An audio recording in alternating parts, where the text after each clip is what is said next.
ഊവോ ഇല്ലേ അപ്പുറത്ത് പോകുമ്പോ ഡോക്ടർ ഉണ്ണികൃഷ്ണൻ ഒരു ബഹുമുഖ പ്രതിഭയാണ് അല്ലെ.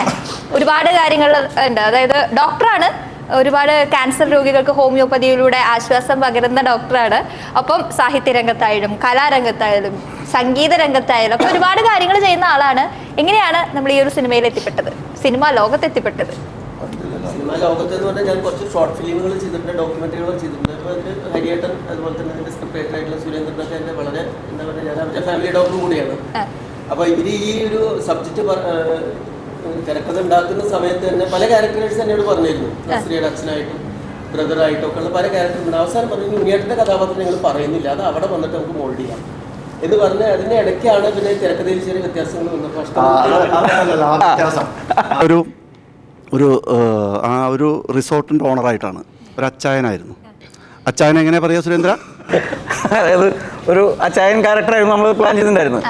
സംബന്ധിച്ചപ്പോൾ നമ്മൾ ഒരു കോട്ടയം ഉണ്ണിയേട്ട ഒരു കോട്ടയം അച്ചായനാണ്. അപ്പോൾ നമ്മൾ ആ ഒരു സ്റ്റൈലിൽ വേണം എന്നതാണേ എന്നൊക്കെ വേണം തുടങ്ങും. പക്ഷെ അപ്പം അത് നിൽക്കാൻ തറിയോ ഊവോ ഇല്ലേ അപ്പൊ നമ്മൾ 2 തവണ കഴിഞ്ഞപ്പോ തോന്നി വേണ്ട അച്ചായം വേണ്ട, നമ്പൂരിയായ കുഴപ്പമൊന്നുമില്ലല്ലോ. അപ്പൊ നമ്മൾ എന്ത് ചെയ്തു, നേരെ അഷ്ടമൂർത്തിയാക്കി നമ്പൂതിരിയാക്കി. ഡേവിസ് ഹോം സ്റ്റേ ആണ് അച്ചായൻ്റെ ഉണ്ടായിരുന്നത്. അത് ദേവീസ് ഹോം സ്റ്റേ ആക്കി. അങ്ങനെയാണ് ആ ഒരു ക്യാരക്ടർ നന്നായിട്ട് ചെയ്യാൻ പറ്റിയെന്ന് വിചാരിക്കുന്നു. ഇനി പ്രേക്ഷകരാണ് അത് തീരുമാനിക്കേണ്ടത്. ഉണ്ണേട്ടൻ അവിടെ ലൊക്കേഷനുള്ള സമയത്തൊക്കെ ലൊക്കേഷനിലത്തെ എല്ലാവരുടെയും ഭാഷ മാറിയായിരുന്നു. അതായത് ഒന്നുമല്ലാത്ത കാസർഗോഡ് റക്കീബ് വരെ പറഞ്ഞ വരിക നിൽക്കുക, ഇവൻ എന്ത് പറ്റി എല്ലാവരും.